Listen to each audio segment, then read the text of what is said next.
Welcome, everybody. Good to see everybody. Well, not to see everybody yet, but I'm going to try to see if I can use this Zoom towards the end, and we'll open it up and see if we can get everybody's picture up here. We've got, cool. All right. So here is an agenda that Brian basically set out. What I did is I resorted it a little bit. So what we're going to try to start with is Brian Cox, and everybody knows Brian, I hope. Some people maybe not has not seen him coming in later into the group in the past year. If you joined in the past year, you probably don't recognize this guy's face, but but good to see Brian. All right, and the original organizers of this whole group, all of this effort, and of the Excess Profits website. So great to see Brian here, finally making it. All right, and then Steve Alexander update his spreadsheets. So what we wanted to do is, Brian and I have done this for a long time, and what we wanted to do is for me, basically end the series. But then at the end, what we'll talk about is possibly continuing it in maybe another slightly different format or with other people.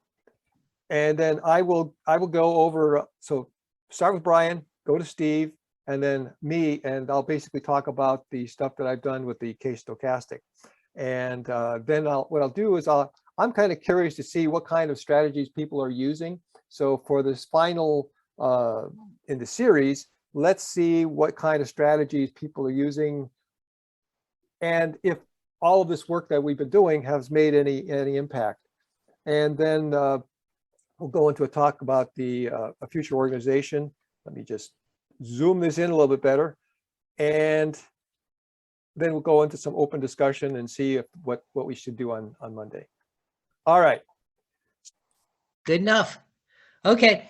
What I'll be talking about today is this Lizards portfolio. This is a group that we've been trading for over 20 years together, and we've been using a specific technique. And so let's see how this has been performing over the last 9 years. This is an update to a presentation I've done, I don't know, maybe half dozen times. And so the portfolio is a partnership, and we meet on a monthly basis. And what I'll be showing represents actual trade results. And I'll probably be talking about the trading philosophy as we go along, as well as some lessons learned. Okay. The specific techniques have been presented previously and are posted at the Excess Profits website at this location over there. There's like 5 or 6 files or presentations over there. And then in the end, we'll compare the Lizards portfolio to the performance of the S&P 500. Okay. And so managing the portfolio is that we've continued to meet and trade only once a month. That's all we do. We meet virtually ever since the pandemic, and the sequence is below. First, we review each position on the charts and determine if we want to move the stops up or not. All our positions do have stops. And then we discuss any candidates, and we look at them on a 2-year time frame using the TOS charts to look at its potential. And then we also use charts.excessprofit.com as an additional way of looking at it as well. And if we want to include it in our portfolio, then we buy a position based on a constant risk approach, which I've talked about, and also on Excess Profits. We also look at any stocks that we want to move the stops up and determine if we want to buy more risk.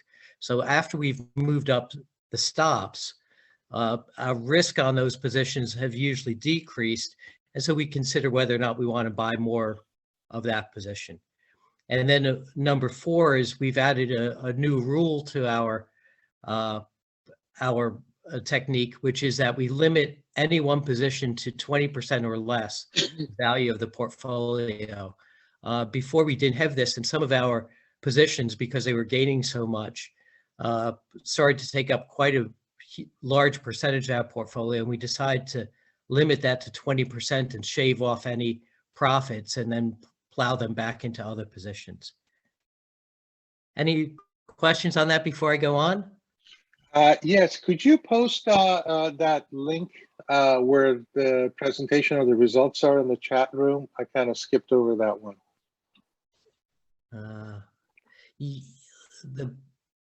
Of what I've already showed? No, the previous slide had a link. Oh, this one? Yes. Yeah. Can you Okay. paste that? I'm not even sure how to get into your chat here. Okay. However, where this, I've already posted this over to the excess profit site. So if you go over to presentations, it's already been posted for today. Oh, okay. Thank you. I appreciate that. Yeah. Thank you, Brian. There it and is. So yeah, there it is on the excess profit site. Thank you. Thank you. You're so thoughtful. I appreciate that. Okay, let's see if I remember where I am here. There we go.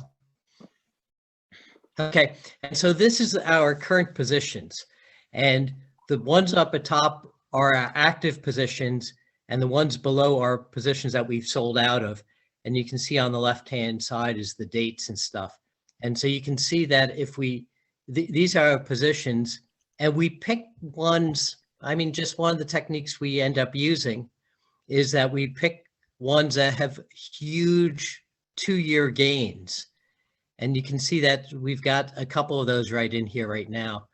Celsius, Moderna, those are pretty, they grow pretty quickly. And so we find them using the top 50 each week, and we add them to our portfolios.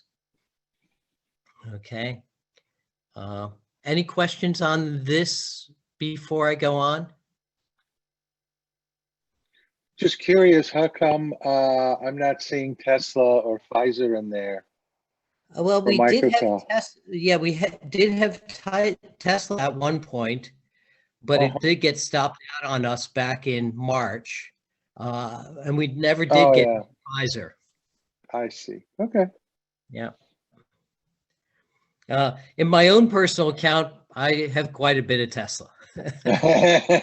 Not surprising given what you're driving. Well, I'll tell you, I've had my Tesla since 2018, and when I bought it, I wasn't really interested in the stock because they were, plowing all their money back in, and the stock really wasn't moving much. But of course, in the last couple of years, it's really been moving quite a bit. Yeah. And so, we'll see what it does. I've got a lot of faith in its future growth with the 2 factories being built. But right now it's in the doldrums right now. And so let's compare this let's take a look at what its performance. And again, this is for the last 9 years. I probably have information that goes back a little bit further, but you can see that since 2012 to now, it's grown 180% in 9 years. And in particular, what our goal was a 15% growth each year, which will allow you to double your investment every 5 years. So you can see that the first 5 years or so here we got up to 118%, and in the remaining 4 years we're up to 180%.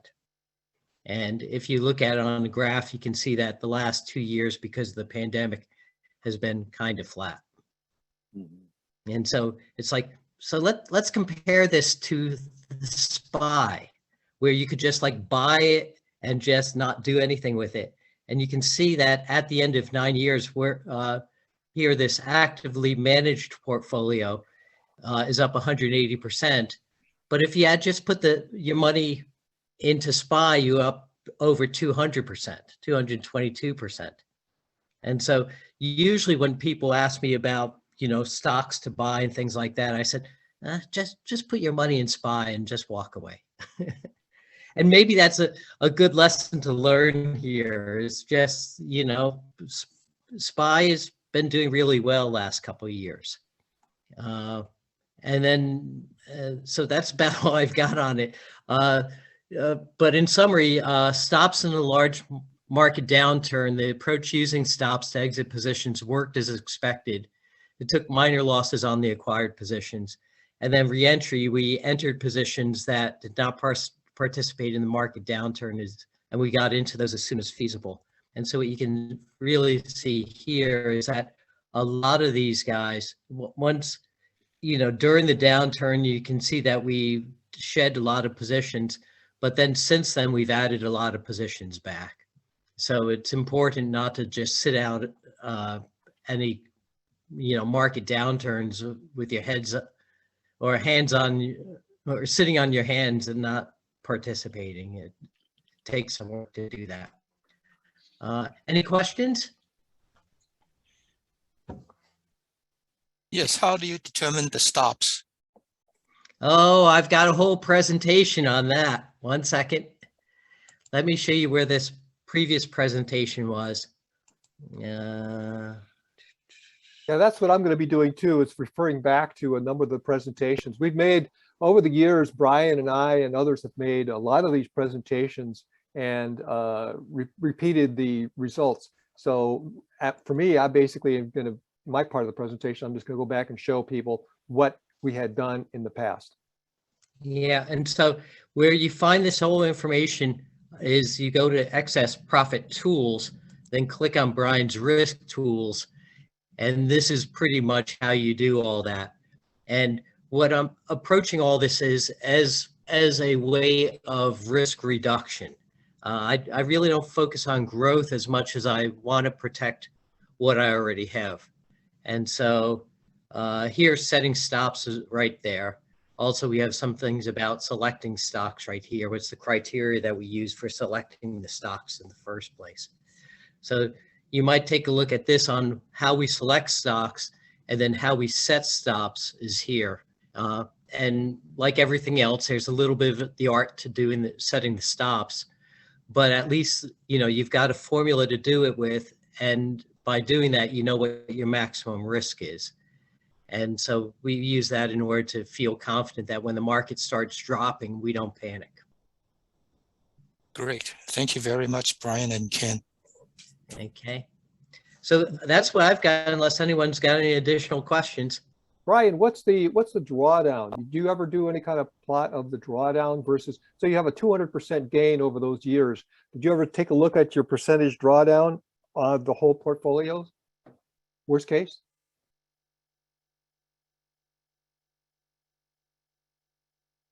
That is what the maximum loss could be. What the percentage drawdown actually was. So one of the things is to get a good percentage gain, but the other one is to minimize your downside risk, right? And the downside risk can be measured as a drawdown. And I didn't know if you ever did any analysis of what your drawdown was on those. Nope, Okay. never did that. Okay. All right. To me, if you keep on looking at drawdown, you're sort of looking in the rearview mirror and kicking yourself that you didn't do something better. And I don't like to participate in kicking myself. Yeah, I don't participate in kicking myself, but I look at the back and say, okay, is there something I could have done even better for the future?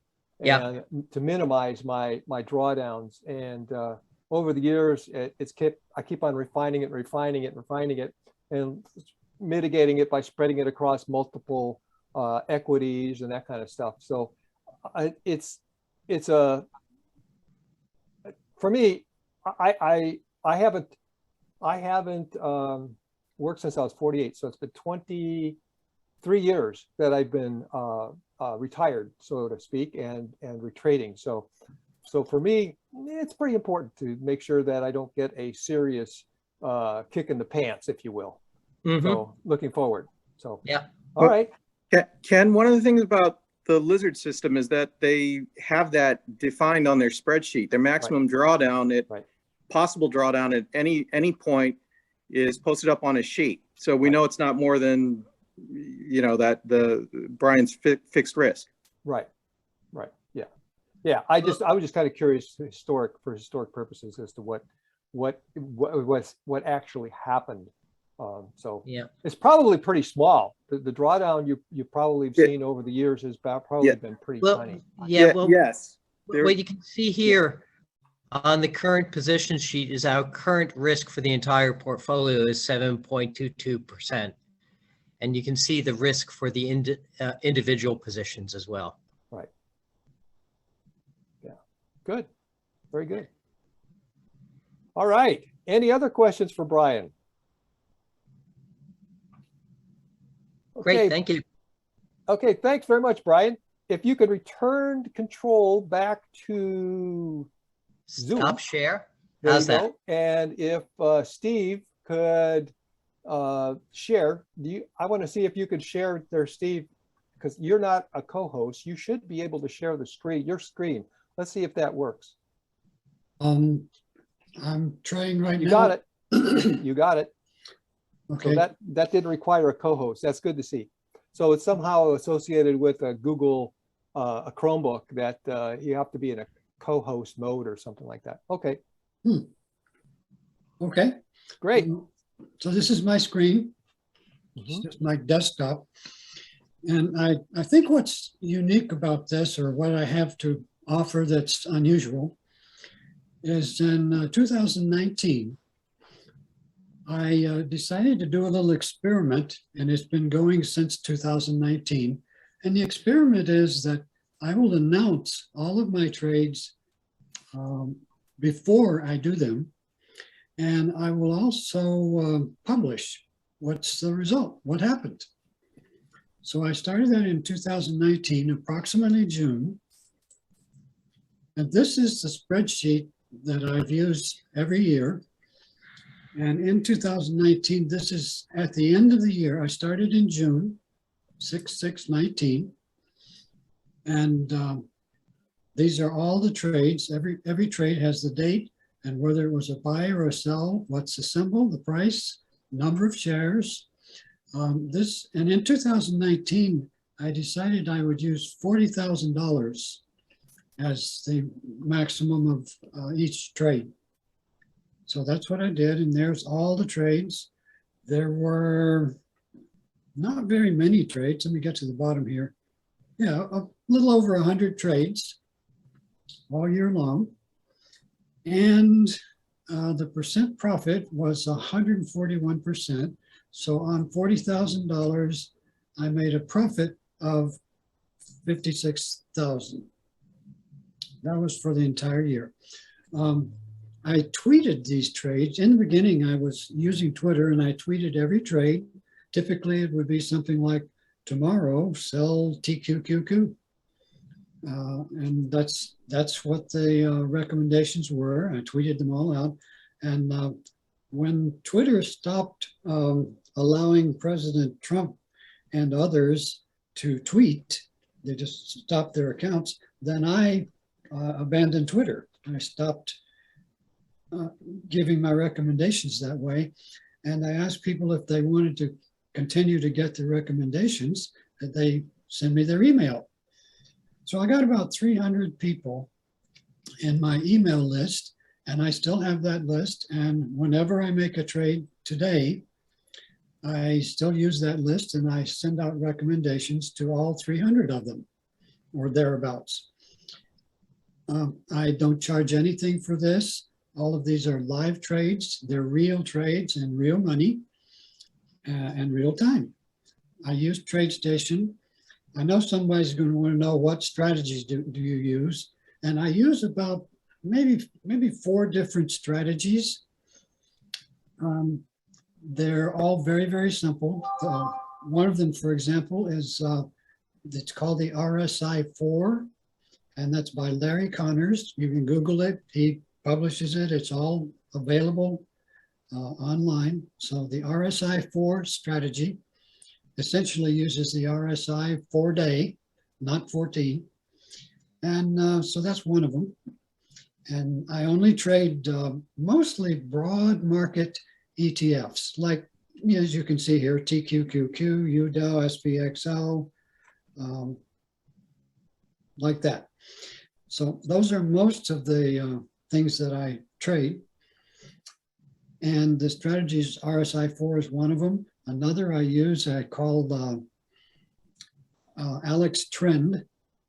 and it is based on a one-day trend, which means if the high is higher than yesterday and the low is higher than yesterday, then that's an uptrend and time to buy. If the high of the day is lower than yesterday and the low is lower than yesterday, then that's a downtrend and we get out. These are all long only. There's no shorts in here anywhere. It's all either long only or out entirely. So that's a result for 2019. Let's go to 2020. Let's see, that's 2021 there. Let me get that one out. Okay, 2020. So Brian's presentation there was what, 9 years or 20 years or something like that. This is only 2019, 20, and 21. So these are the trades for 2020. And on that I used 30,000 instead of 40,000. And the profit that year was 49,000. So the trades again are about the same, just broad market ETFs, and only 3 or 4 strategies. On this year, 2020, I did buy some Ford. A couple of times I got into Ford, as you can see here. And that turned out a good trade and bad trade. So not much to that, but the broad market ETFs did pretty well. So that's that. Let's see, that year there were, again, a little over 100 trades in 1 year. So this does not trade very much, but it trades enough to keep my interest. Okay, that's 2020. And now this year, same thing. I run typically from June to June. So here's June of this year. And this year I've only had 40 some trades, but they're the same kind of thing, same strategies, same broad market ETFs. And so that's the results. This one on the 40,000, I made 32,000. So this one is not up over 100%, but then the year's not quite over yet. So that's how it's going. I think what's unique here, I'd like to say, is that I announce all of these trades before I do them, not after. So there are some people who've been following me and have actually made these trades right along with me. I have, I'd say, out of the 300 people, probably a dozen people have actually sent me money. I've never asked for money, but they just, I don't know, I guess they just feel they want to reward me, and I appreciate that. So that's how it's been going. Another strategy that I use is called Alex Volume Slope. So I've been using that one mostly over the last 2 or 3 months, but the results are pretty much the same, kind of whatever strategy I use. And as you can see, there's some good winning streaks, and there are some losses as well. And that's every trade up there. And I intend to keep doing this for I don't know, at least sometime in the future. At some point, I'll probably just say, I'm tired of it. I may give it up. But I will continue to trade this way because it does pretty well. It makes a nice profit, generally over 100% per year. And it seems to be working without any glitches or anything. Any questions? Yes, Steve, thanks. This is Rolf here. I have a question for you. How do you decide which of your strategies you are going to use? Do you always use all of them at the same time, or you decide, now I'm going to use this strategy, and now I'm going to use this strategy? And it would also be great if you put the strategy you used into your spreadsheet. I use whichever strategy is working at the moment. On my TradeStation, the main screen that I watch most of the time has 4 charts on it. And those 4 charts will be 4 ETF charts usually. Currently, I think it's TNA, SOXL, SPXL, and TQQQ. So I just look at those every day. I don't do any scanner. I don't do any automated trend checking or anything like that. I just look at those 4 charts, and I look for a chart that's, I do not look for breakouts. Like if it's gone up quite a bit and then it's broken out, I won't trade breakouts. So if it's kind of going along flat, or it's had a little bit of a dip, then that's the kind of thing that catches my attention. It is discretionary, so these strategies that I use are merely to give me an idea of something that maybe I should highlight. It gets my attention. If I get something in the strategy, the 3 strategies out of 4, and they all say, hey, trade this, get into here, then I'll pay attention to it. But as far as to actually make the trade, I decide it's discretionary, and then I send out an email saying, okay, I'm going to buy this tomorrow, or I'm going to sell this today. So that's how I do it. There's no automation to it. There's no technicality to it. Another of the strategies I use, I didn't mention, but it's called red, red, green. And that refers to bars. I look for 2 red bars and 1 green bar. That's one of the things that gets my attention. When I see a red, red, green, it highlights for me to look at that and just see if, oh, maybe this is doing something, because that often is a pattern that happens. Another one I look for, just a simple pattern, is a down naked close, especially if it's followed by an up naked close. So that's just a couple of things that gets my attention, but the trades are discretionary. So you don't stick to one strategy or 2 or 3 strategies and always follow them. You have the strategies there, and if you feel like it, then you place the trade. Is that correct? Pretty much, yeah. I use the strategies to get my attention, because the strategy, every one of the strategies paints a bar or paints something on the screen that highlights it and says, look here, this might be worth looking at. So I use the strategies to get my attention, but I don't trade exactly what the strategy says. You know, if it says buy today or something like that, that doesn't mean anything. So. Okay, thanks. Mm-hmm. All right, any more questions for Steve? This is Neil. I'm fairly new to the group, and I don't have Steve's email address. I was wondering if you'd be willing to share it. Sure. Maybe I can go to the spreadsheet. I don't know, I'll just type it in here. Type it into the chat there, Steve, would be okay. Oh, that'd be great. Okay, here we go.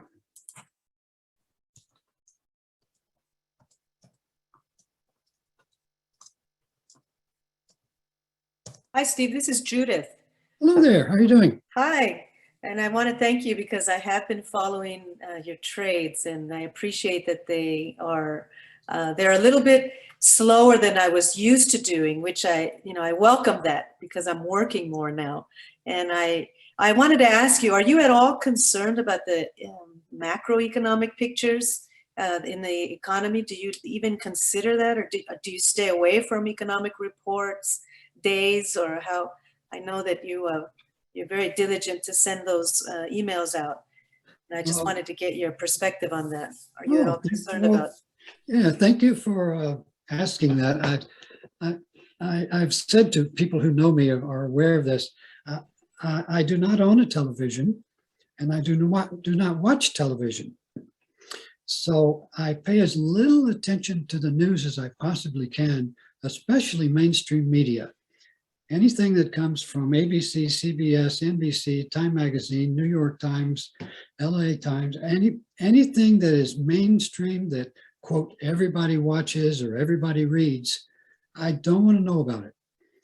I studiously avoid it because all it does is confuse me, makes me worry, oh, is COVID going to do this? And what's happening in the world? And, who's married to whom and who's gossiping about whom.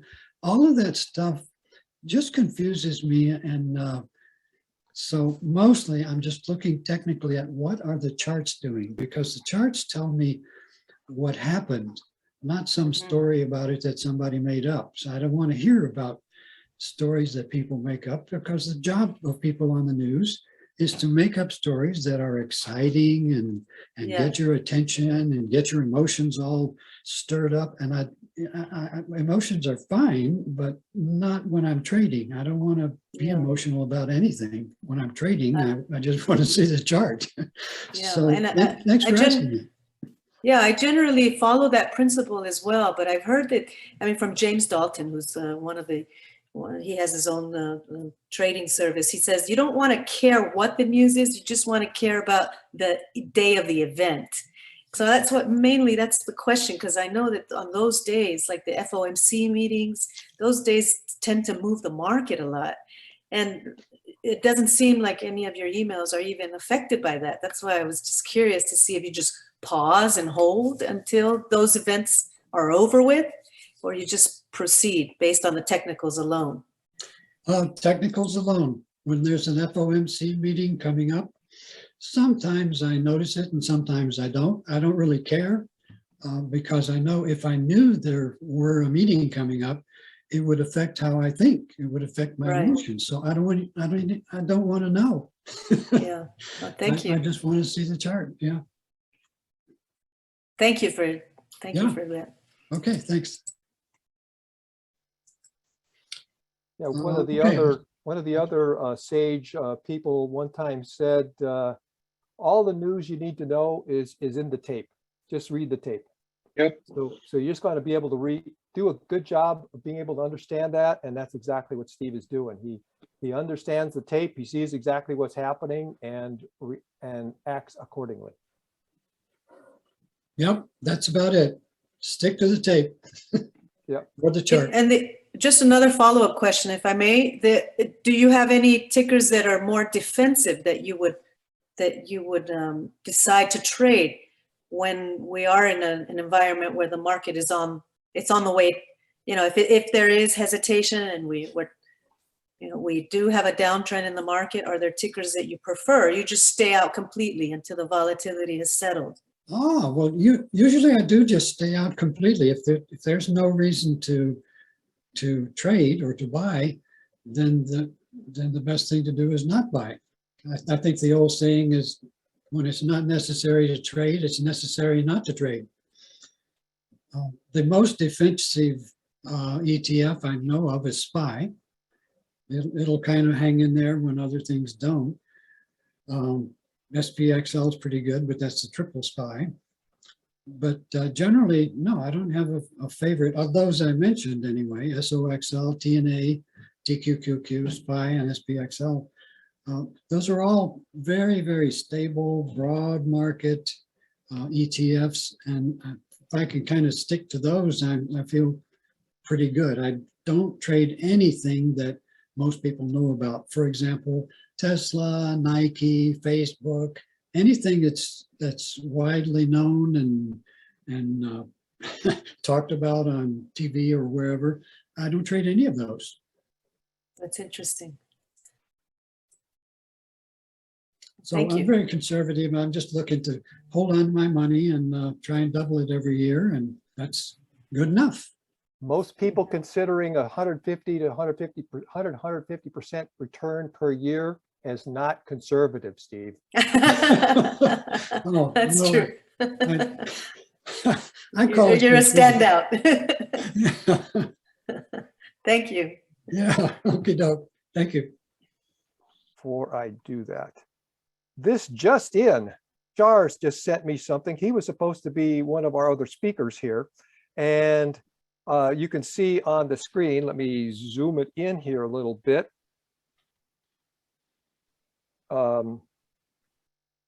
Tushar has a Discord server that he put together. And if you are interested in his stuff, I'll post this to the chat a little bit later in the thing here. But you can go to his Discord server and you can see some of the stuff from Tushar. So that's just an aside. And the late breaking news, he just sent me that this morning. So it sounded like he was not going to be able to attend this meeting. I am attending this meeting. Oh, you are attending the meeting. Oh, there he Sorry. is. Okay. All right. How can I miss this opportunity for saying at least thanks and All right. Great. All right. I didn't see you enter the room. No, Okay, I great. know. Good. I know. So Tushar, could you just simply paste that Discord to the chat box? Yeah, I do right now. Give me 1 second here.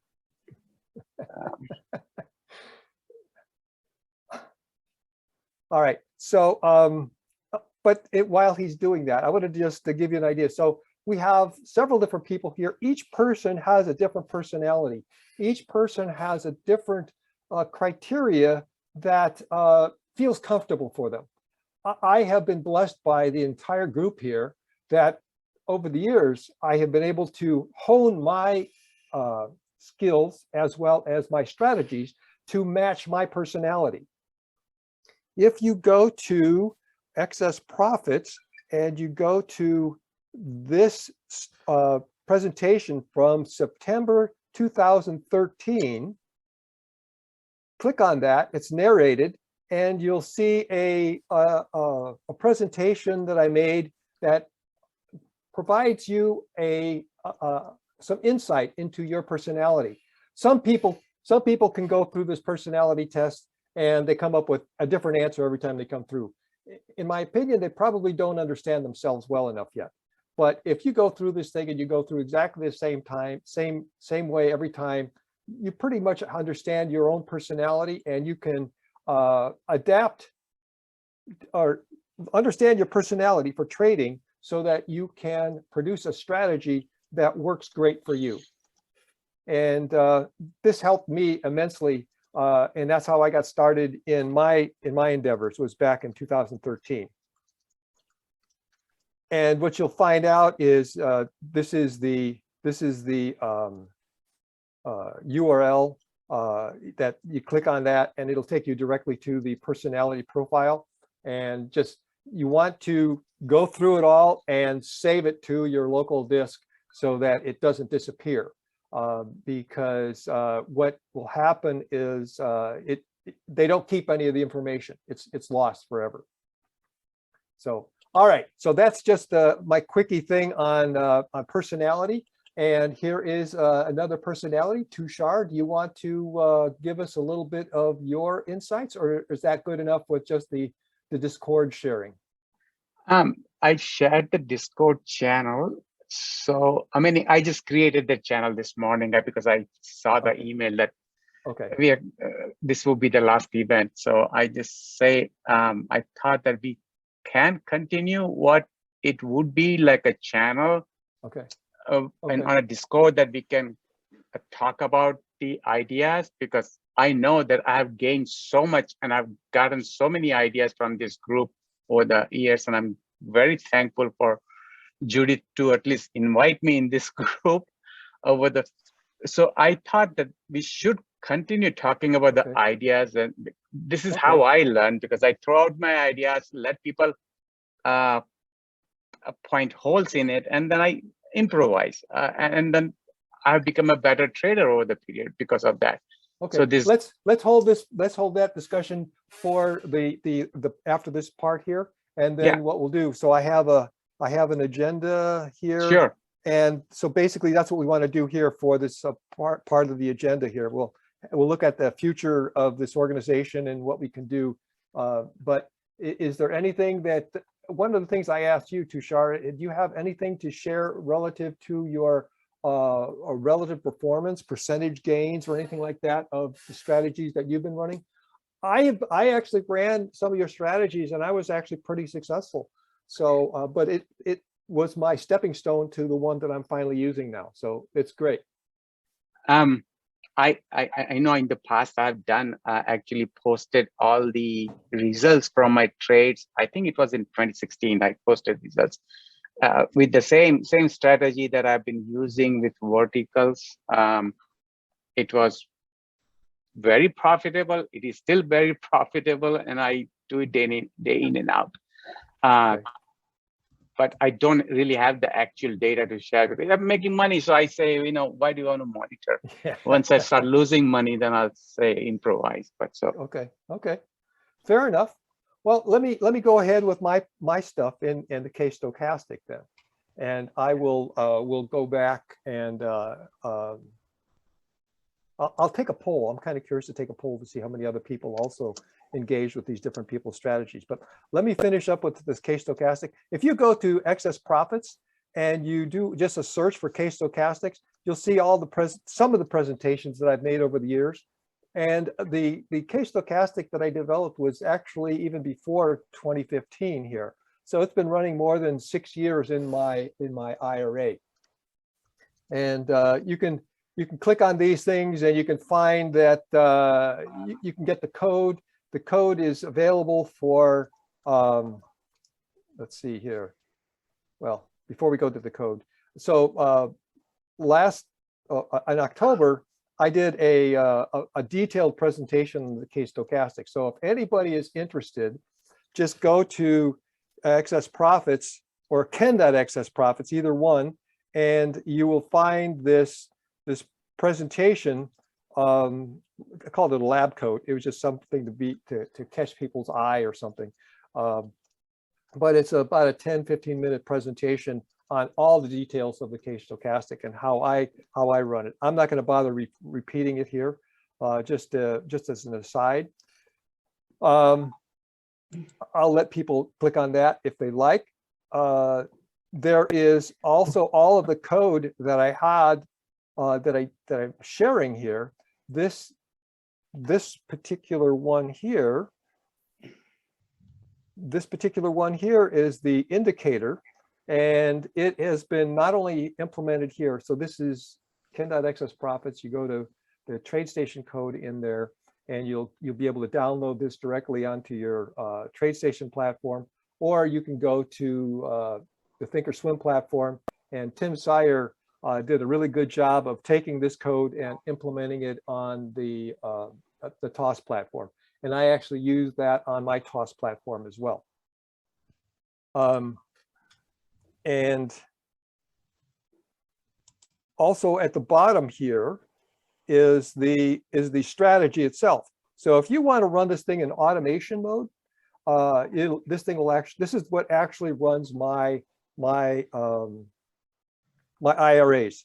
So it's free, it's available, download it. Whatever you like to do with it, throw it away. Anybody that's got TradeStation, they can poke at it and see what happens. This is it.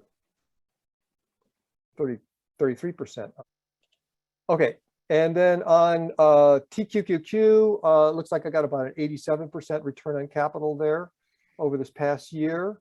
And on TNA, this has just been, I just hate this wishy-washy stuff going sideways, but it's still made a 22% gain on TNA. TNA is the triple of the small cap. So yeah, so I'm still trading it regularly. I am developing or in development of one that's a little more sophisticated, a little more sophisticated strategy using options to get me even better leverage than this. Although I do take some of Steve's trades. When he says to buy in, I take a portion of my portfolio, buy whatever he says, TNA, TQQQ or whatever, and do indeed trade it. It's been working for me. As Steve mentioned, it's working for him as well. So great. So I did a few years ago. I did a presentation. This is also on excess profits. If you go to 2018 in August and you scroll down, you'll see a comparison that I made of various strategies. You can see the buy and hold strategy on these are all TQQQ relative, and so you can see buy and hold. You can see the the columns are what's the 1-year return on capital, what's the drawdown, what's the percentage of time in the market, and what's the percentage profitable. So the buy and hold, basically you're in the market all the time, and of course 100% profitable. You got a drawdown of 30%. So 30% drawdown to me is pretty tough. And a 1-year return on capital, yeah, that's pretty good. You got a 84% return on capital. That's really good. My preference is to go for something like more like this. This is the case stochastic. So this one made a 70% return on capital, but the drawdown for me was much more palatable. And also the amount of time in the market. So you're only in the market less than 50% of the time. So that to me fits my personality better. Then there was a Heikinaichi strategy. There's a Steve's ring strategy. So there's all different ones. The highlighted portions are the distinguishing characteristics of these strategies, right? And Joe Zhao had a strategy. So what I wanted to do is I said, well, you know, how many people are actually trading these things? And so I did a poll back then to see what people were doing. And this thing showed that, yeah, some of the people were using the case stochastic. Some of them were using the simple moving average of Joe Zhao's. And Steve started getting his followers at that time in the group. There were about 13 people that actually were following Steve's strategies. So what I'm kind of curious about now is, let me bring up a poll. I want to see if see what people have to say here about the strategies.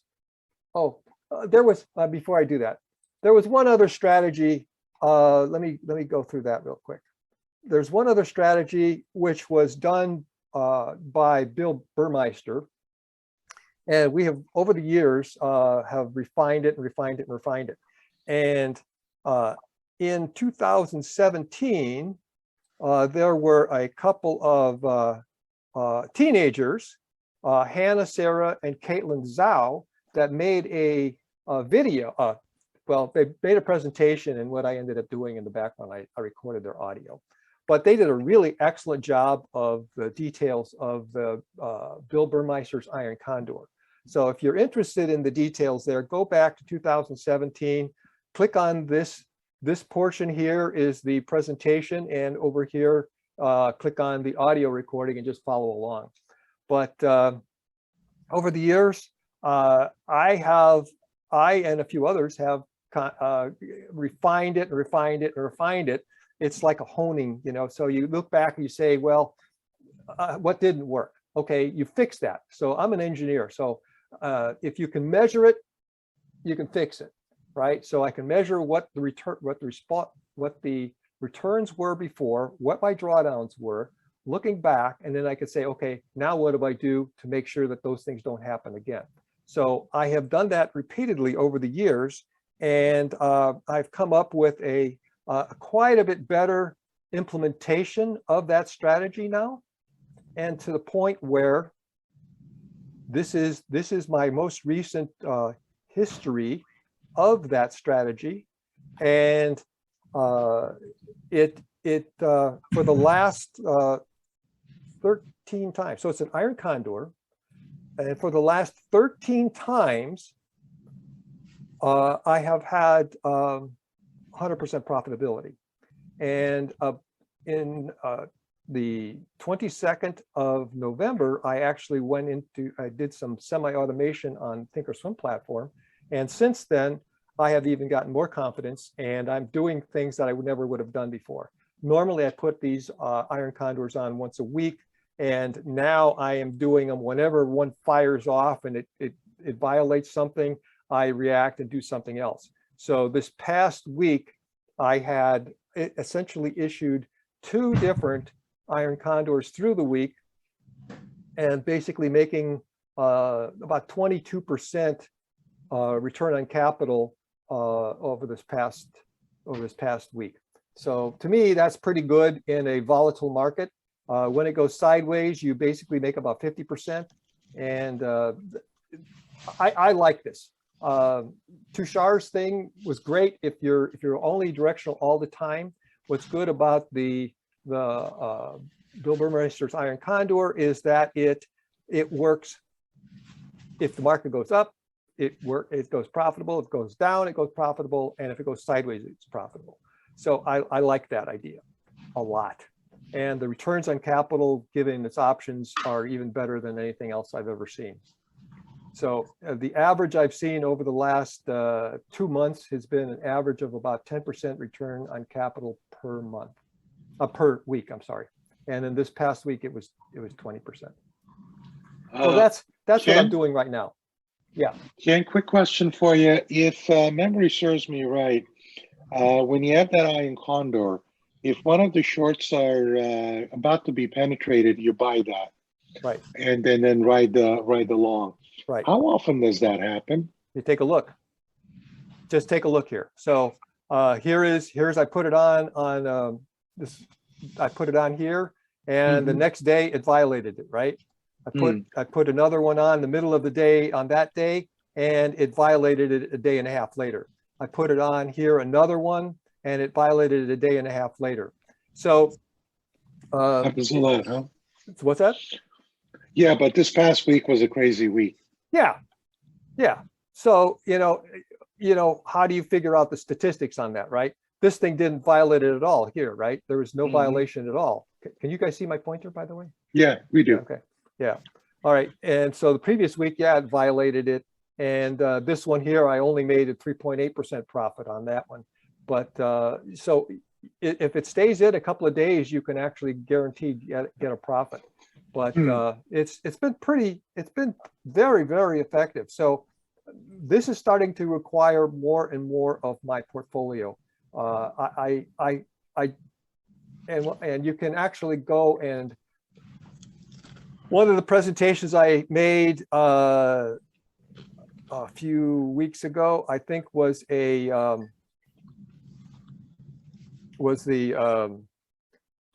defense map. So basically, I started discussing this with Tushar months ago about a defense map, trying to understand exactly how he defends his verticals and diagonals. And so I put one together for him, and you can go back and take a look at that presentation. And then I ended up doing the same kind of thing as a defense map for the iron condor. And so I know at the open, when I put that trade on, I know all possible exits on that thing. And I know where I will be profitable and where I will not be profitable. There is a small area which can be non-profitable, and I just have to be watching that one. That's all. It just gets a little bit. It can lose a little bit of money. So overall, it does tend to make money overall. So I will launch this poll now and see what I'm kind of curious to see what people have to say about the various strategies that we have talked about here. So let me launch the poll, and people can see this poll here. Can people see a poll pop up or not? No. No. Okay. Yes, we see the series finale last poll. Yeah. Okay. All right. So I'm kind of curious to see. So it starts with, it says the Brian's lizards or something very similar. Basically, it's support and resistance and that kind of stuff, right? Some of my friends are really fascinated by Brian's stuff, and that's traditional, more traditional trading. And then Steve's strategy, by his trade recommendations and email, I'll tell you that's just, I've never seen anybody do anything like that before. So Ken, we can only choose one. It's just the majority of our not again. portfolio. No, it Yeah, we should make it multiple choice.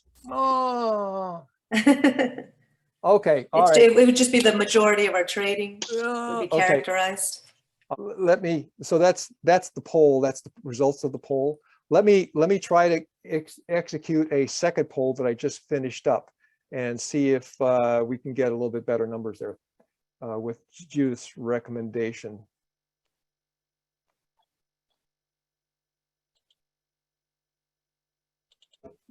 All Ken, do right. you- Ken, do you have a written strategy, written presentation of your Aaron Condor strategy? Yeah, I did that. I'll show you that. Yeah, that's already been done. A written presentation. Yeah. Yeah.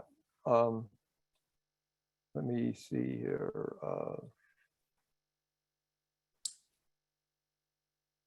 So let me see, where is it here? It was this year. And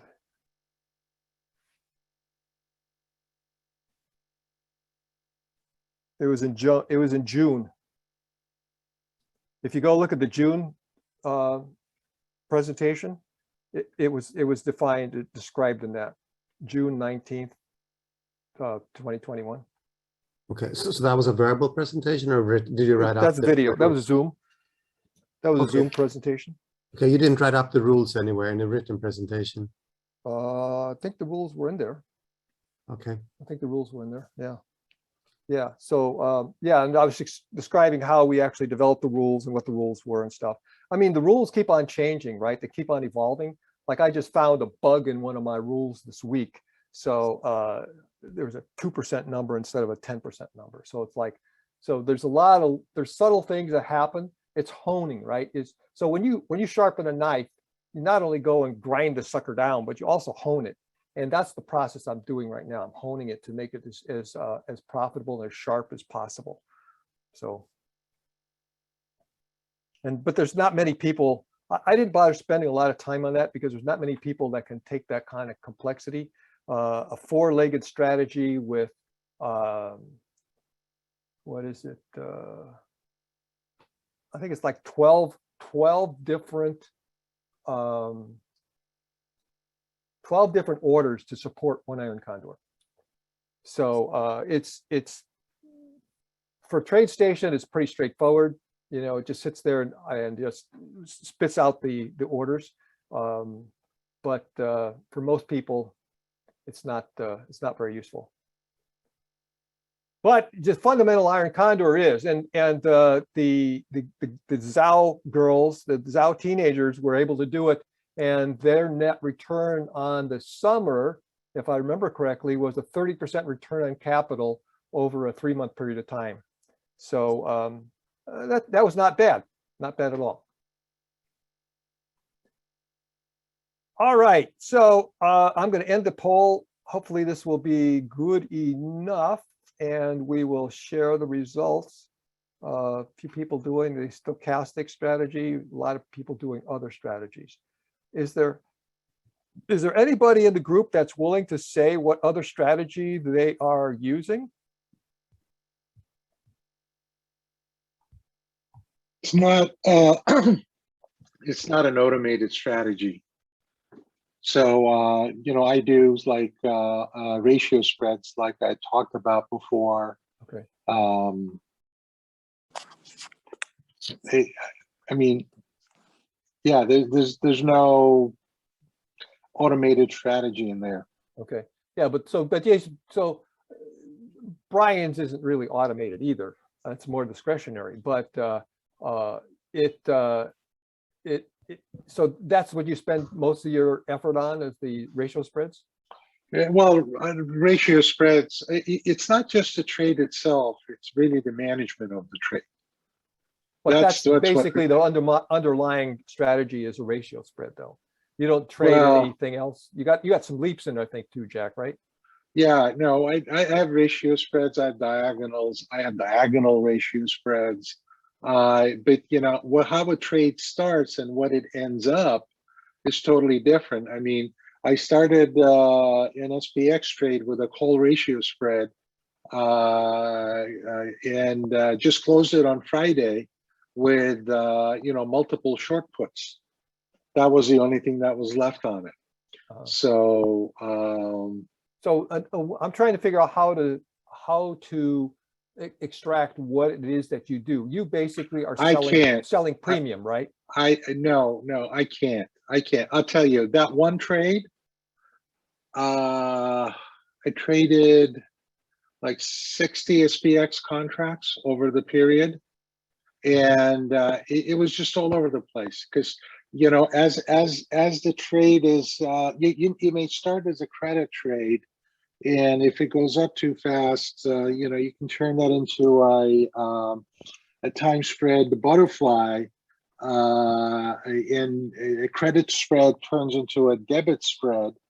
And then after it's going, you may want to sell some additional higher level calls to reduce some of the credit.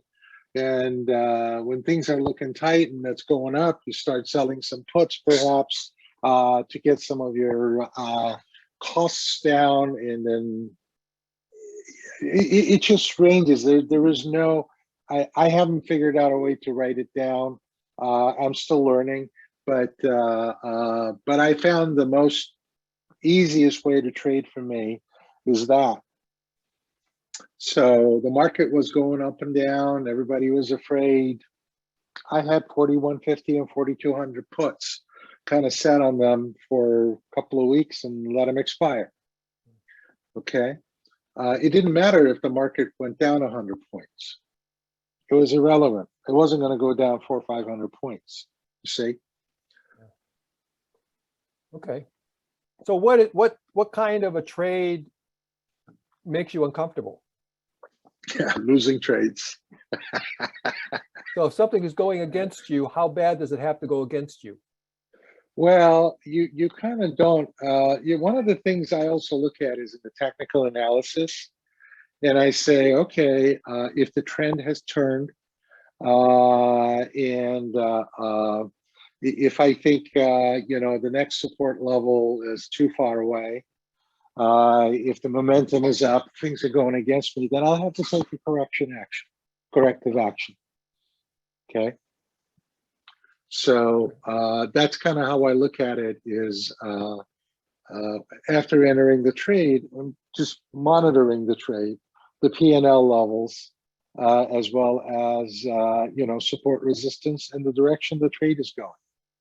If we're making higher highs and higher lows, the trend is going up. So if I have let's say a call ratio spread and the stock is going up, the question is how far it's going up, because if it goes up too quickly, then it could be a loss. Or if it goes up too far, it could be a loss. So I have particular points when I'm doing a call ratio spread and the market is going up. Well, I want to take action, preferably before it reaches my short strikes. Okay. So that's what I do. That's what I do here. So you see this chart here. So there's this little dashed line in the middle. So that little dashed line in the middle tells me you get out of your short strike. And so I have that labeled on all of my charts, as well as in the automation and everything else. So I know I can watch that daily. I can see when it actually happens, and I actually make note of it. And it's good for communications to explain to other people where is it that I actually exit my strike, right? Right. So it might be interesting what they it might be interesting to kind of do that instead of an iron condor with two call and put ratio spreads. Yeah. Well, this works really, really well for me. For me, this is extremely comfortable. I don't have to think about it anymore. It's semi-automated. Put the trades on and walk away, and it does its thing for the week. So excellent. And that's on toss. So well, do you have the toss indicator somewhere? There's no indicator. I mean, I gave you the presentation, and Rolf was asking about where the presentation was. So you basically have to build the trades and create something to build your trades. Okay. And so, yeah. All right. Any other comments, questions? Let's let's go into the next phase here. And Brian, you want to take over from here and see how the discussion goes with future? I have a general question. We're talking about different strategies and how some strategies only sit in the market maybe for 50 or less time. Money management. So when you have strategies that don't trade that often, what do you do with the rest of the money? Just let it sit there earning nothing, or what do you do? Everybody's got a different philosophy. So Brian basically puts his money in SPY, right, Brian? Yep, that's what I do, and I use it. I figure I'll get more income out of SPY than I would by just letting it sit in the account and gain nothing. So that's a strategy. Buy and hold in SPY then for the rest of the money. Well, SPY. I would also go with the Qs as well. The triple Qs seem to work out very well as well. Yeah. Okay. Yeah, and so but if you just got spare money sitting around, I would put it in either one of those two. Right. And so for me, what I ended up doing here, you see the shared screen here, right? Everybody? Don't see anything. We do not. No. Do not? Okay, let me try here. Okay, let's try this. Okay, shared screen. So Ralph, your question is right on point, and that's exactly what I was trying to figure out what to do. So I normally put these iron condors on once a week. Well, once you have breached this happened on a Monday. So Monday was right here, right? This was the start of Monday. This is 30-minute bars here, 15-minute bars. And then the next day it got out. So what do? Do I sit on my hands or do I do something? So my thinking was, okay, I'm going to try to see if I can do this a second time. So I put on another iron condor again, and it went, lo and behold, it went a day and a half, and boom, it shot through again here. So I have been doing this all through the week. So I'm basically trying to find out money management issues with how much I can put on, and can I just keep on rolling these things? Not rolling them, but actually executing the iron condor repeatedly through a week. So that's what I do. Steve, you want to chime in with what you do? Steve there yet? Or did Steve leave? I don't see Steve. All right, so everybody has a different style of what they do with the money. Ralph, what do you do with the money when you aren't actively trading it? Well, I keep it in high interest bearing accounts, but the problem is to moving it back and forth in time. Right. Right. So Yeah. I have some accounts that earn 3.5%, which is good, but it just takes time to move it. So that's an issue. Yeah, that's what I found, and that's what I think it was. Jim Rakowski is one of the other guys. That's what he found too, is that moving it from an interest-bearing account into a tradable account, if you're making 100% a year, does it matter? If you made 100% a year, would you even care about interest-bearing accounts? Would you actually want 102%? No, it's just sad to let the money sit and earn nothing. Yeah, that's what I do. And so on my stochastic, that's exactly what I do. I just let it sit there in the account. It may sit there for 13 days or 14 days or something like that or more. Some of them have been 2 months. And there's essentially on TradeStation, there's no interest on the accounts. In Thinkorswim, I think you actually accrue some sort of interest on it. And then there's not only that, there's a question of if you have many different strategies, how do you allocate between them? That's another question with money management. Right. Right. Yep. Good question. Good question. I have something to share here. Yeah. So about the cash. So I usually keep 30 to 40% cash on the table always. I do not I use up to 60 to 70% sometimes. It's hard to get, for me, it's hard to keep with the strategies that I use to get all the cash involved. So I keep it on the side. And then what happens that I have a strategy. I tried insurance, meaning in the sense buying leap, put call rate, put ratio spreads, and then paid off by selling call verticals or put verticals. Finance it that way. It was too much of a management, so I just keep it at the side right now, and then I wait for the opportunities whenever VIX spikes, because VIX always drops. So VIX never goes up. So every time VIX spikes, I watch it with your favorite momentum or feedback indicator, or whatever the indicator that you use. Once it starts falling, start selling call verticals on it, or start buying puts on it. My favorite go-to is sell call verticals for like 45 days out, and it will make money for you. And it's just like a free money for you. It's just sometimes I wish that I can only focus on that strategy. I can easily, I get 5 to 7 opportunities to sell call verticals in a year. Averages out that big spikes that many times. And then you have to figure out, okay, hey, it's like the last spike that we got, the VIX went up to 80.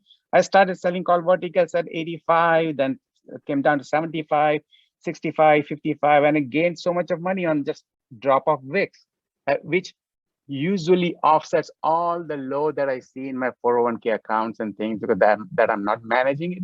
So it just feels bad about it, but I just gain on it as an overall portfolio volatility by selling VXX call verticals, and that works great for me. Cool. Worth an idea. Yeah.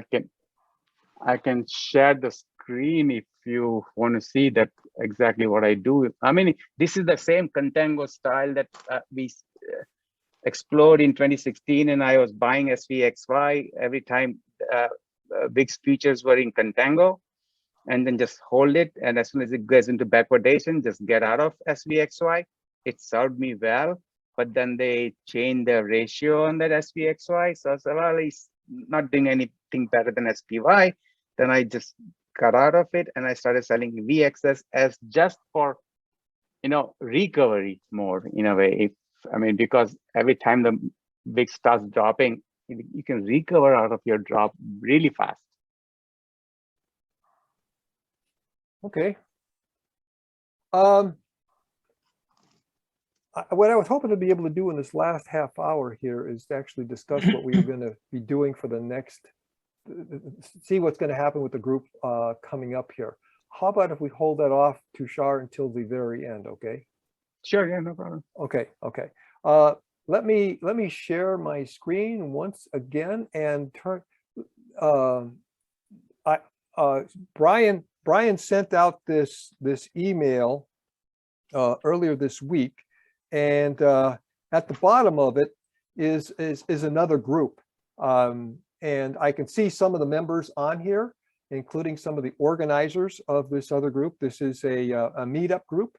And if you are so inclined, I think Neil is a member, Catherine is a member. So there's a bunch of different people here that are already members of this other group here. So if you are so inclined, give them a shout out. My impression is that they don't do very many things with options. And if you're interested in options, the stuff that Discord server that Tushar is talking about is probably much more appropriate. And that's all I had to say. Brian, do you want to say something here and keep the discussion rolling in a direction to determine where we go from here? Yes. This group was started following, I guess it was actually CNBC before it was even Investools. But both the Orange County group and the San Diego group have been going for a long time. Oh, maybe since 2005, 2006. And it's been, all volunteer the whole time. And Ken and I have determined that we're willing to pass this off to other folks. If someone else would like to pick up the torch and carry this thing forward, we can certainly do support and mentoring new people. The website will still stay up, the Excess Profit website, but we're looking for other people to step in and move the group forward. And I see Jack there. He had sent an email expressing interest. And I was wondering if there's anyone else out there that we can form a new group of people in order to carry this thing forward. Any suggestions?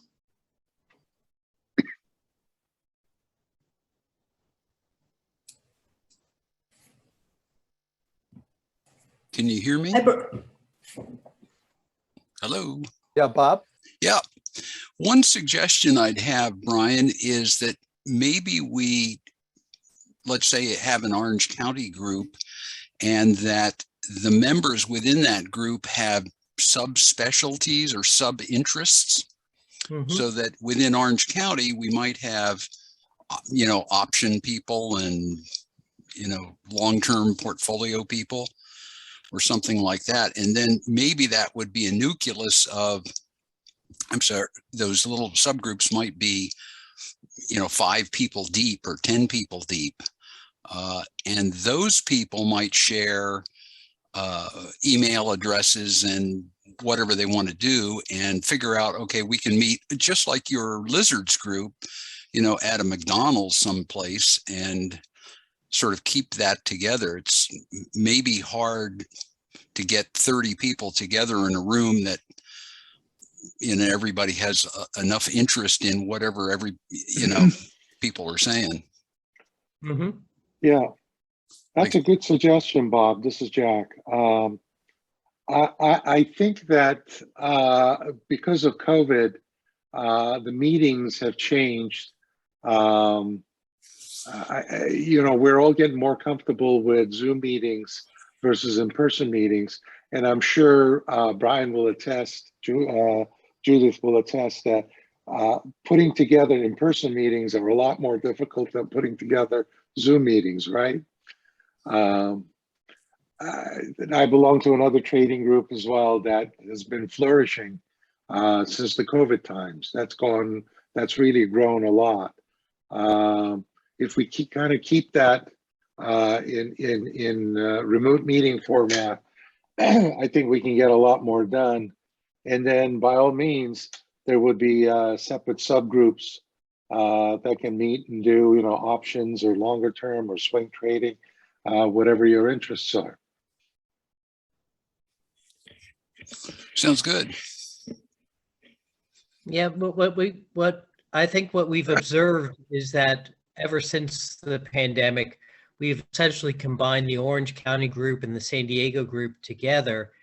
And I think that we've actually had a very good turnout virtually, and I'm very happy to see that. Sometimes we were struggling at our meetings to get 20, 25 people, but it seems that we get, a better turnout in a virtual meeting like this. Yeah, we've been getting about 40 people in this meeting here. 40 to 80, I think it was. It's a high. Yeah, what Hi, I've this is been with the lizards meeting, to go along with exactly what was said earlier, it is a lot more difficult to get people together for a physical meeting. Even for the lizards, we often have to change the time around based on people's availability. So a virtual meeting is a lot easier. Judith? Yes, hi, Brian. I just wanted to offer that if for those who would be interested, I've been a part of this group, and Brian, I'm so grateful for your leadership, because it made my job easy hosting the meetings. And I really do not feel like, these virtual meetings, they're not very organic, because it doesn't allow for that interaction that can just, questions that come up, and the friendships that develop when you're in person that are so spontaneous.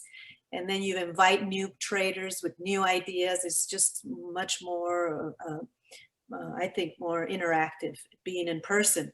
But the advantage of having these virtual meetings is that there is ease to be able to participate if you can't attend, or you're, physically you're concerned about the issues with the pandemic.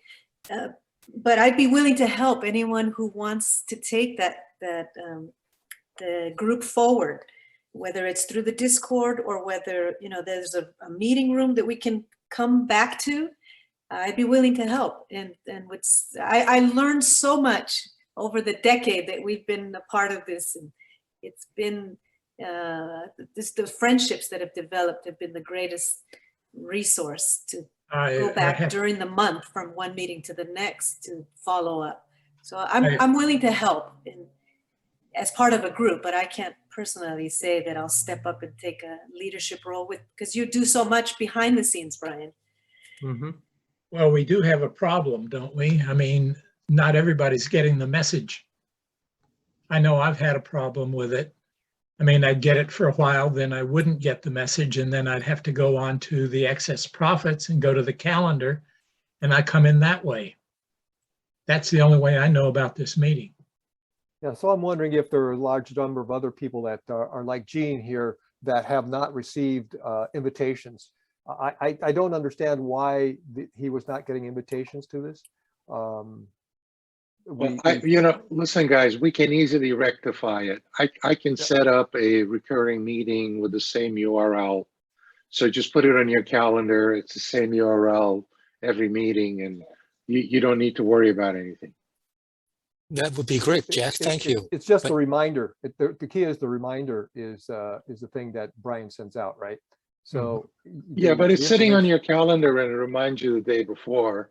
Yeah, and I do use the calendar. That's what I rely on. Is there an issue with somebody wanting to host the meetings via Zoom still? No, I'd be happy to do it. Yeah, one of the things that is a little difficult, I mean, I'd say not for me, but if the meeting number ID, and I know the password's been staying the same, but if the meeting number stayed the same, I know it'd be easier for some people to find it, because you actually have to use the current email from that week to get into this meeting. As I've noticed in my history, there are 5-6 Investools numbers showing. So I imagine that's a difficulty for some. If they're just, they know what time it is, they try to get in that, they have to go back to the email and find it and get to the link. Yeah, I don't know. Also, the calendar. I just go on excess profits calendar and click on that Saturday link. I just mean some other people might have an issue with it. I don't know. I'm here every month. So Grant, I get on. Grant, this is an easily solvable problem. I have a solution for it. You can use your own calendar, and I can set it up so that meeting ID. Other people are mentioning it, so apparently it's a problem. I haven't had a problem getting on, but because we haven't done it yet. All right, fair enough. We haven't done it yet, but I think the bigger question is, do we want the group to continue or not? I do. I think I like the current format. Zoom is very, very convenient. As you can see, the big turnout we have as opposed to meeting in person. Not just that we have COVID, and we also have limitation. We have time constraints. We also cannot record our meetings. Right now, if we have any question, we can go back and listen and watch the presentation recorded, and we can learn much easier that way. Yeah, I'm with Bill Wong there. I'll tell you, going back and reviewing, I go back and edit these things periodically, right? Well, all the time. And each time I go through the video, I learn something else new. And of course, I'm the host, and it's difficult to do as hosting, and you're trying to watch what's going on and stuff. It's extremely difficult. But I find the videos very, very useful to go back and review. I encourage everyone else to do that as well. Yes, thank you. I agree. Yeah, I agree. And I did have, I'm working in a community here with a large clubhouse. We were actually holding a lot of our meetings in this clubhouse. I had a very difficult time hearing some of the presentations in the clubhouse because of the reverberation. So doing in-person meetings, the one that was up in Orange County, that was in an office conference room that had superb acoustics, superb equipment.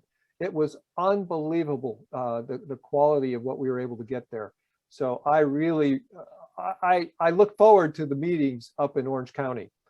So in-person meetings are great, but you also got to work with some of these other technical issues. So at this point, I think, Jack, I think you should take the helm here and see what you can do. Unless Brian has some other ideas, you know, maybe enlist some help from Tushar or whoever does Discord stuff. And carry on. Discord can do videos, voice huddles. I mean, just like instead of a chat, say if you have a scheduled time that we meet every fourth Saturday at 10 a.m. Anybody can share video. I mean, without management, it solves a lot of management issues. So what about Tushar and Jack getting together and putting their heads together and seeing what shakes out and choosing whatever technology or whatever avenue they want to do, unless somebody else has some other ideas. Could I make a suggestion though for the agenda, just in general? In Orange County, one of the things that we used to do was just to have a simple discussion, at least for the start, aside from the presentations. That would be discussion on what worked, what didn't in the past month that we haven't, you know, since we last met. And maybe just to take a little more burden off of anyone needing to present, we could have breakout rooms for, you know, options versus stocks, or, you know, whatever, like you had a few months back, Ken, with the breakout rooms, and then let there be less burden on the need to put together a presentation. And maybe if we just have a topic that's up for discussion, for general discussion, and then we have the separate breakout groups, and we have the what works and what didn't in the past month. And we just have a general discussion, maybe even to have one on just a general economic outlook. And those could be 10-minute discussion topics. We do that for some flexible amount of time, and then run the breakouts. And with the exact same people here, but again, without the burden, I think, on your shoulders to come up with something to present. And if somebody does have something to present, well, we could block out, you know, half an hour for that or whatnot, no problem. Okay, there's a third one. So Jack, Grant, and Tushar get together and put your heads together. Well, I'm just looking to the past to what was working. No. I hear you. But for as far as Brian and myself, I'm gonna start doing more of what Brian's doing. He's bicycling every day. It's like that sounds absolutely wonderful, Brian. The writing was on the wall since he retired from JPL. You know, see, this is interfere with my bicycling right now. So yeah. And so maybe that brings up something else. Is there a better time for this meeting? Is that the reason why we set this up was on Saturday, was so people could attend. And then we set it up at 10 o'clock just so people wouldn't have to wake up like they were going to work. But maybe, is there a better time for a meeting like this? That's a consideration. If I were to move it, it would be an hour earlier because we don't have the commute time. So when we were meeting in Orange County, well, we had to, you know, get everybody from more than half an hour. So if you're attending the meeting in person, you'd be up by 9 o'clock or moving by 9 o'clock to get there and park and whatnot. Sure. And then we're not crunched up against lunchtime, which honestly I miss the most, is having lunch with everybody afterwards and having our, you know, whatever discussions follow the meeting. Ditto. Yeah, sometimes the best discussions happen after the meeting. That's right. So the other thing, in terms of doing it a little earlier, we call them the Rancho Bernardo group. The other group that Brian mentioned in his thing from the meetup, they start their meetings at 9 a.m. on Saturday mornings. So I don't know if John Herlick, do you want to chime in here at all? Sure. Okay. Yeah, we meet This is John Herlick. He's one of the masterminds of the, I don't know, the mastermind, one of the coordinators, hosts of the, we called it the Rancho Bernardo group. I don't know what the official name is anymore. Well, as it always has been, San Diego Traders Group. Okay. So, But yeah, you know, we meet the second Saturday of the month from 9 to 11. We used to meet for 3 hours, but you know, filling 3 hours of time was tough to do for me anyway. So we recently, a couple months ago, we're down to 2 hours. So we have a 2-hour meeting. And you know, we're basically trading, as you mentioned earlier, we're not into the options and selling so much. We have more options buyers, and we trade, you know, pretty much, I would say the majority of people are swing traders, trade similar to Steve Alexander. So Steve is a big part of our group. And you know, TradeStation is still the main, I guess, centerpiece of most people's trading in the group. And we've started a shoot-off group of people interested in just working on easy language. So the programming for TradeStation. Right, exactly. So if people are interested in learning how to programming, we have a beginners group that meets for an hour once a week, and then 2 hours for people who are more advanced in their easy language knowledge. So there's another option. So one option is to continue on with this group. Another one is to, if you guys can't get enough of Trading Talk, John's group, the other group there, you get even another Saturday morning that you can talk trading and stocks, etc. Right, exactly. You know, everyone's been welcome always. It's a public group, so anybody, you can drop in, you know, check us out, and you know, stick around if you like it, and you know, if you don't, you can move on someplace else. So what is the address of your group, John? The address, just go to meetup.com and put TradeStation in your search, and our group will come up. I think we're the only ones that has TradeStation in the title. So it's San Diego Traders Group, and parentheses, former TradeStation user group, which is how our group started way back when. Another idea I have for the Orange County group or Northern San Diego group, whatever, is I'm a member of another very active trading group, and they have a question and answer session once a week where members are encouraged to put up a question to 2 of the or 3 of the smarter guys in the group. And if there are no questions, there is no meeting.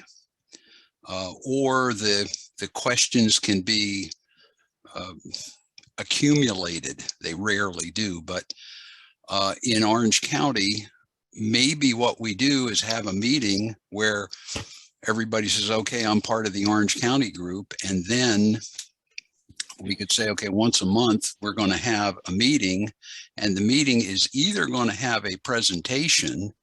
Some guy figures there's a great way to do something and he wants to share that, or he's got a question. Is there anybody in this group who knows how to, you know, split hairs on TradeStation, or, you know, figure out how to do a better stochastic than Ken did, or anything where it's a real specific question, and then people in that group could say, yeah, I've got an idea, let's get together on Saturday at 9 o'clock and hash it over.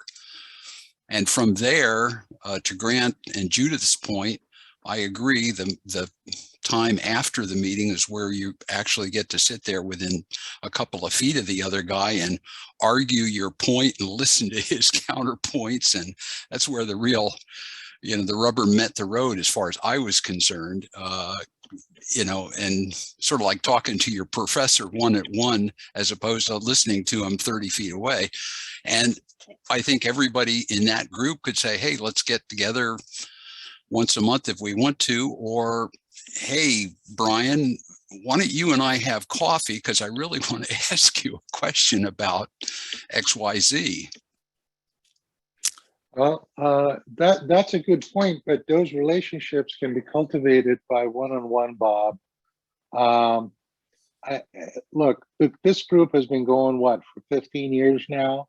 I love this group and greatly benefited from it, met great people. But given the COVID cases, I think,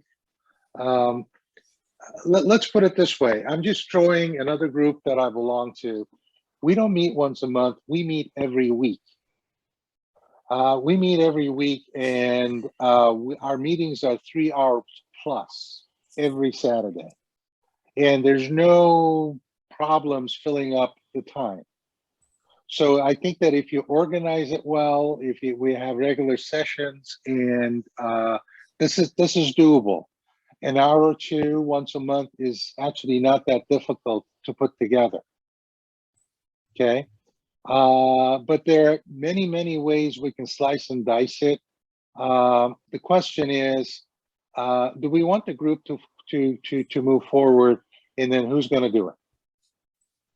Okay, and then once that decision is made, then we can talk about maybe slicing and dicing it different ways. Would you guys concur? Mm-hmm. Yeah, it's just a question of who's going to do that. Well, I volunteered. Okay. If you guys want it, I'm happy to give it a shot. I've ran meetings before. I have an idea, what kind of content that I can put in every month. Gotta give it a little bit more thought. But I've learned a lot from the other group. I'm a regular speaker. I have an hour slot every week on the other group. Certainly can do something similar here. And we just look at, people to, tell us which stocks that they're interested in, which indices they're interested in. And we go analyze it together. Okay, that's a lot of fun. Every week or every month, it's different content, different stocks, different things that the audience is interested in. Right? We can have market reviews. How's the market doing? What's the expectation going forward? And I love the section on, what worked and what didn't work. But it's a lot of audience participation. And we have intelligent, good traders here. If you guys keep on coming, I don't think there's going to be a problem filling up the time. It's a user-contributed content. And doesn't really require setting up big PowerPoints and trying to find speakers for every meeting.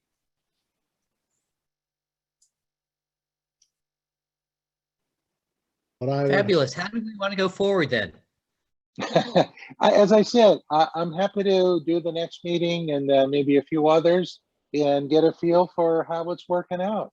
And if it works out, I'm happy to run it. Thank you, Jack. That sounds excellent. Okay. And you're not alone in this, Jack. We're here to help. Oh, thank you, Judith. I appreciate that. You've always been there for me.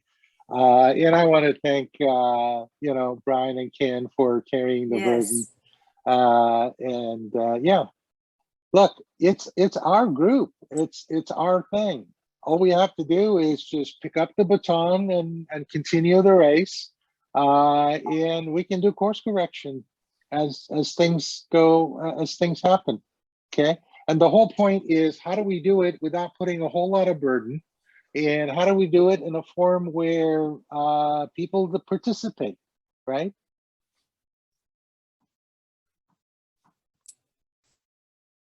So anyway, I have a vision in my mind. Happy to do it, and you guys can tell me whether you like it or not. Cool. Jack, I had just a follow-up question before we end the discussion. The last time we met, we were at the Evo Nexus office. Would that still be open if we decide in the future to do a hybrid meeting? Would that be a possibility? Who knows? I haven't talked to them. They've been closed. I haven't talked to them, for almost 2 years now. But I can look into it if it comes up. But with the new Omicron thing that's coming, I don't know if it's wise for us to be meeting in person. But when the time comes, I'm happy to rattle that cage and see if the door opens. Thank you, Jack. Hey, I got a favor of everybody. Could to make sure that we all have a way of looking at and seeing each other, could everybody try to turn on their video? I would love to see all the different players. I put up a immersive view screen here. I don't know how many players we can get up there, but it would be great. I guess I can get up 25 players is all I could get. Some of us old guys don't have cameras. That's understandable. Totally understandable. I was having problems with mine, so sorry about that. Yeah, Kirk, could you move it down a little bit? There you go. All right, I'm populating the screens here. People that have images there, I'm putting them into the video here. All right, cool, very cool. Octavio, all right. This is wonderful. For the first time in how many years have I seen any of these faces? This is great. Really, really good to see everybody. Thanks for exposing us. Yeah. Yeah. See if I got one more here yet. See if I can get, oh, wait, hold on. Hold on, I gotta get Judith here. We were going to do this. I would have taken a shower this week. Yeah. At least you have pants on. I'm in my garage, so I can't get the background to work. All right, cool, very cool. I can't find. I'm still poking around here. I'm still learning how to use this. I've never done it with 25 players up here. We'll see if we can't. I can't find them. Okay. Can you let me in through my iPad, a different account, because I don't have cameras on my monitors here on my PC. So it's like opening up another. There you go. Yeah. All right, cool. I see lots of pictures, but not so many names. Yeah. That's true. Well, you either get the picture or the name. Life is not great. Life is not fair. Yeah. Great to see everyone. All right, really, really good. How come I can't get Judith? I could see Judith in one picture here, and I can't get her up on the screen. Interesting. Okay. All right. Everybody knows Judith. Yeah. Yeah. All right. Well, cool. Very, very, very cool, people. It's with everybody up, and I can see. Oh, there's Judith right in the center. All right. Right up above you, Kishore. Yeah, Judith, your background covers part of your face. Yeah, I can't get myself. There's no one color in my background. I had to come. My family's in the main room. I had to come to the garage. All right. Okay. Jack, we're going to have it like the 18th next month. Is that the idea? The 15th? What is it? So when is the expiration? 15th. About 15th. So what do you think, Jack? Yeah, 22nd or the 15th? 22nd is the options expiration. 22nd, I think. Yeah, we can kind of schedule it for the 22nd. I just want to make sure that whatever frequency that we meet is easily available on calendar recurring events. Because the idea is to create one event in your calendar that is recurring once a month, whatever it is. And I'm not sure if option expiration is one of the recurring events on my Google Calendar, but we can certainly kind of take a look at it. I just want to make this thing simple, guys. And everybody knows when options expire, so especially not by heart. So I want to do that. We'll pick a time. It's like the third Saturday of every month or fourth Saturday of every month. And then, Jack, try to stay away from the second Saturday. That is the other group, the Rancho Bernardo group, so that people can actually attend possibly the other one, just to be kind to them. That would be great. Fine. Usually it's the fourth Saturday of the month. We'll just keep it as the fourth Saturday of the month. And we shoot for 9 o'clock. I thought that was a good idea. Yeah. Everyone okay with that? Well, some people are not as early risers, especially the ones that work during the week. Yeah. Or family time, are you breakfast, saying whatever. that? Are you saying that firsthand there, Jack? Yeah, I was up till 3 a.m. last night working on some strategies, guys. Okay. Although I was up at 8 by about 8 o'clock, I still wanted to spend some time with family before I stepped into a meeting. I'm the opposite. The sooner we can get it done, the faster we can get back to family. Okay. All right. Well, listen, yeah, somebody else said 10. I can change it. It's, we can change it. It's not a big thing. Hey, this is Kirk. You just set it up and go from there. Yeah. It's just, let's start walking and then we'll see where we go. Jack, if you're hosting it, I'm just going to say I'm showing up, whatever time. Oh, well, thank you for the vote of confidence. And the other thing is, we have Octavio here. I want to not let him off the hook. We're still looking for crypto next time. Whenever you guys want it. I think at this point, since we're transitioning, you just tell me.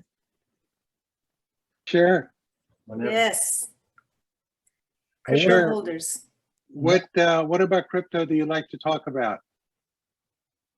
It's up to you guys. I mean, what I was going to do is I was just going to tell you my journey. I mean, this shouldn't be about what is crypto. That should be something that people come into this with it, unless people want to go through that. I meant, is it a trading strategy? Is it mining? Well, it was basically what I was going to do is going to explain. All I was going to do is explain my journey in a year. I've joined 5 exchanges. I've lent money. I've staked it. Okay. I want to talk about liquidity. I want to talk about the trade-offs. Okay, cool. With crypto, the word strategy is a unique word. It's not quantifiable. It's all qualifiable stuff. So literally, I can tell you 20 minutes of what I've done, and if you guys are interested in any follow-up, or we go from there. Yeah. I think that's a great start. Yeah, very interesting. All right. Agree. All right. So am I talking about that next time? Yep. Okay. Okay, I'm gonna have to get Kirk on this. Scott, I don't know if Scott's on here, but Scott's also a successful crypto trader. Oh, the word successful is a very interesting word, but yeah, let's talk about crypto, right? I would say in the world of crypto, the word, so far we've been lucky. The word successful is a very interesting word. You have to add a decade to that, and that's not the case. That's right.